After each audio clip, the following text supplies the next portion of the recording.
Hi, this video is about worksheet making tips and tricks. It's going to go over the 3 major steps I take when I make my classroom worksheets.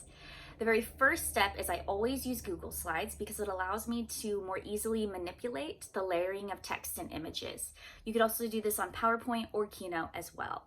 Secondly, when I'm looking for more creative fonts, I will use fontspace.com since it has over 65,000 free fonts. And thirdly, whenever I'm Google imaging it up, I always add to my search transparent background because that will also help with the layering as well. For more specific tips and tricks and how-tos, please keep watching. The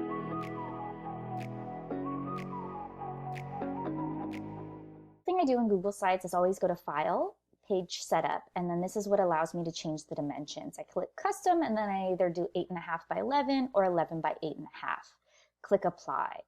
Like I mentioned earlier, the most beneficial thing to Google Slides, PowerPoint, Keynote is the ability to layer.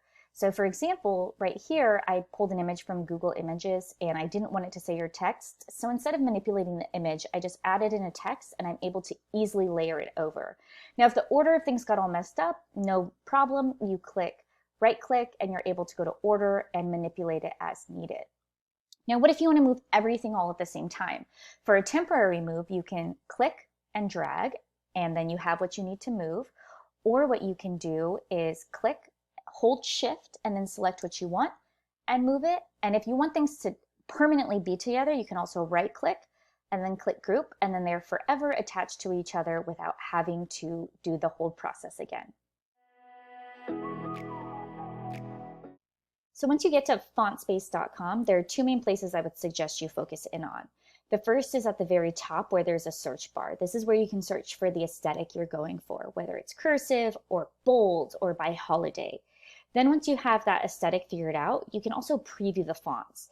Now this is the furthest I ever go. I have never downloaded or signed in or anything like that. Instead, I just know the words that I want and then I just copy and paste them because it's easier for me. So for example, what I'll do is I'll type in the word that I want. It'll preview, and this will help me see, do I like how this font looks for this text that I'm pulling up? Do I like it all uppercase? Do I want it partial uppercase? Do I want it all lowercase? Do all of the symbols and numbers transfer into the font? And then once I decide that there's one that I like, I can go ahead and copy, and then I just go ahead and paste it into my worksheet, and I have it ready to go.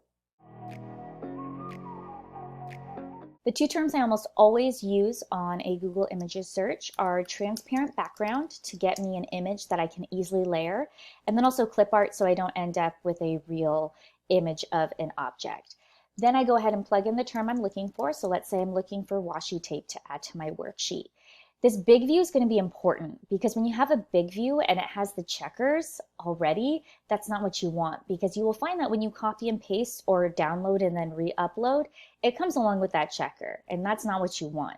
So what you want to do is in this big view, find one that actually is transparent, and then when you click on it, it has this effect. And then once you copy it and paste it over, it truly is transparent. And then you can go ahead and manipulate as needed by moving. You can right click, send the order differently, and then you have text on top of washi tape.